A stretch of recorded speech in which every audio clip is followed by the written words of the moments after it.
우리는 살면서 많은 선택의 순간에 놓입니다. 오늘 저녁으로 뭘 먹을까?와 같은 가벼운 선택부터 어느 전공을 선택할까? 혹은 어떤 주식에 투자하면 좋을까?와 같은 커다란 선택까지 말이죠.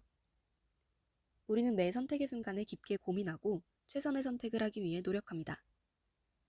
그때마다 우리는 온전히 자의로 선택을 하고 있다 생각하지만 사실은 선택 설계자에 의해 만들어진 넛지의 영향으로 당신의 선택이 이루어질 수도 있습니다. 그렇다면 당신의 선택에 크나큰 영향력을 행사하는 넛지란 무엇일까요? 똑똑한 선택을 이끄는 힘에 관한 책인 넛지를 통해 알아보겠습니다.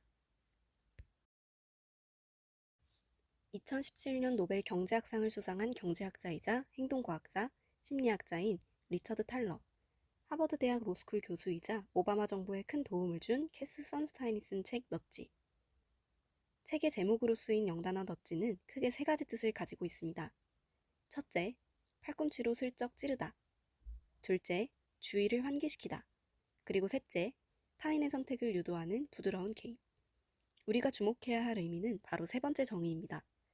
이 세 번째 정의는 넛지의 저자인 탈러와 선스타인에 의해 붙여진 정의이기 때문이죠.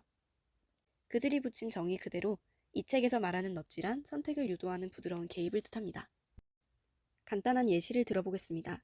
집집마다 가정의 에너지 소비량을 평균, 평균 이하, 평균 이상의 표현으로 알려주는 표시 등을 의무적으로 달게 한다면 에너지 사용 총량에 큰 변화는 없다고 합니다. 평균 이상이라고 표시된 가정에서는 경각심을 갖고 에너지 사용을 줄일 테지만 평균 이하로 표시된 가정에서는 오히려 에너지를 펑펑 쓰기 때문입니다. 반면 에너지 소비량 표시 등의 디자인을 바꿔 평균이거나 평균 이하의 경우 스마일 표정을, 평균 이상의 경우 새드 표정이 나타나도록 한다면 스마일 가정들은 표정을 유지하기 위해 에너지 소비를 더 이상 늘리지 않게 되고 새드 가정들은 하루빨리 스마일을 만들기 위해 에너지 소비량을 급격하게 줄이기 때문입니다. 이처럼 넛지란 인간의 행동 방식을 현격하게 변화시키는 모든 요소를 일컫습니다. 넛지의 작용 원리, 그 배경에는 인간의 뇌가 작동하는 두 가지 시스템이 있습니다. 넛지의 저자들은 뇌 기능을 두 가지 유형의 사고방식으로 분류했는데요.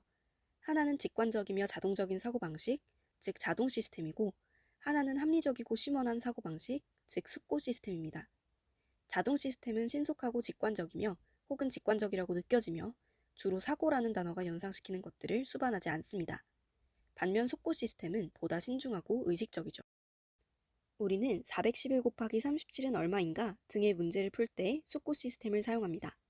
쉽게 말하면 자동 시스템은 직감에 의한 반응, 숙고 시스템은 의식적인 사고라고 보면 됩니다. 자동 시스템과 숙고 시스템 외에도 책에서는 우리의 사고 과정에 대한 몇 가지 요소를 제시합니다.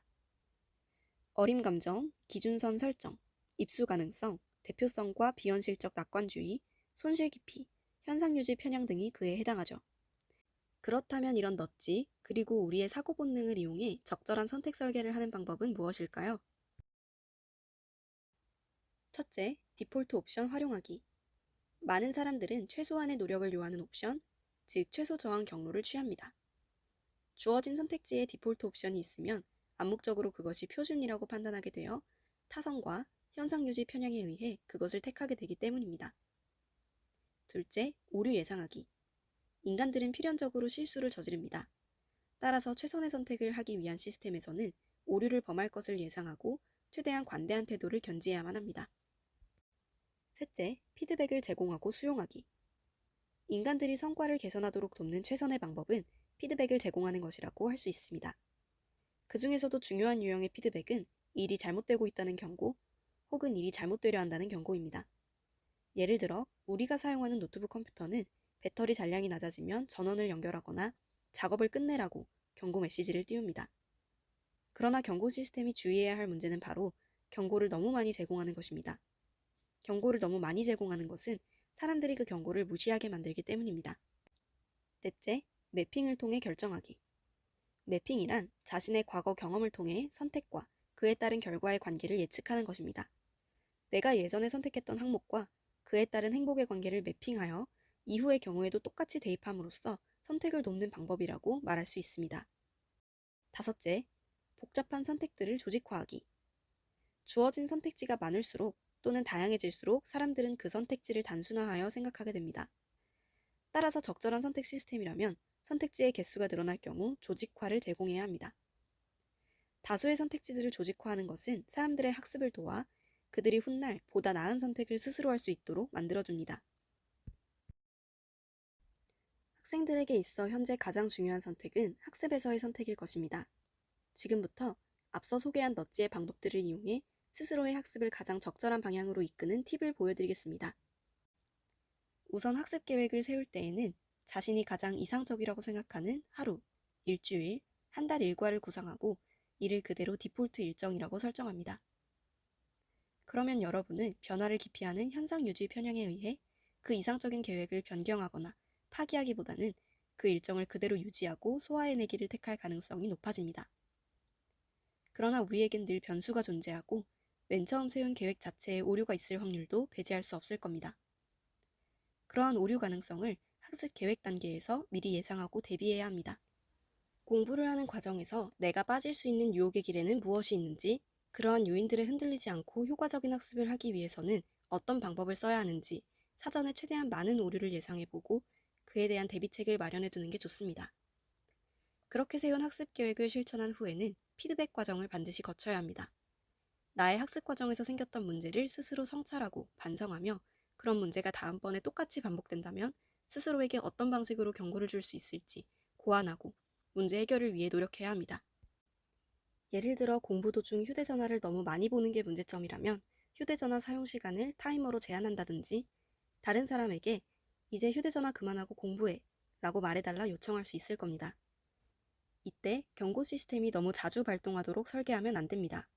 경고 시스템의 발동과 해제가 너무 자주 반복될 경우 이를 하나의 루틴으로 인식하여 시간이 갈수록 경고에 무뎌지고 이를 자연스럽게 무시하게 될 수 있기 때문입니다. 피드백 말고도 계획 실행 후 또 해야 할 것이 남아 있습니다. 학습법의 선택에 따른 결과를 분석하여 그 관계를 매핑해 두는 것이죠. 선택과 결과의 상관관계 분석이 명확하고 구체적일수록 앞으로의 계획 수정과 학습의 문제점 개선이 효과적으로 이루어질 수 있습니다. 앞의 과정들을 여러 번 반복하여 거치면 자신이 가장 높은 효율을 낼 수 있다고 판단되는 학습 플랜 또는 공부법이 여럿 만들어져 있을 겁니다. 이때 앞으로의 공부법 선택을 용이하게 하기 위해 다양한 선택지를 단순화하고 조직화하면 좋습니다. 때와 상황에 맞추어 최적의 방법으로 학습할 수 있도록 말입니다. 이 방법을 충실히 따른다면 여러분의 학습법 설계 및 선택은 늘 옳을 것이라 생각합니다. 지금까지 도서 넛지에서 소개하는 똑똑한 선택을 위한 방법들을 소개하고 그 방법들을 우리의 학습에 적용해 보았습니다. 앞으로 삶을 살아가며 펼쳐질 무궁무진한 선택의 기로에서 이 책을 통해 얻은 부드러운 개입들로 매번 적절한 선택을 할 수 있길 바라며 영상을 마무리하겠습니다. 감사합니다.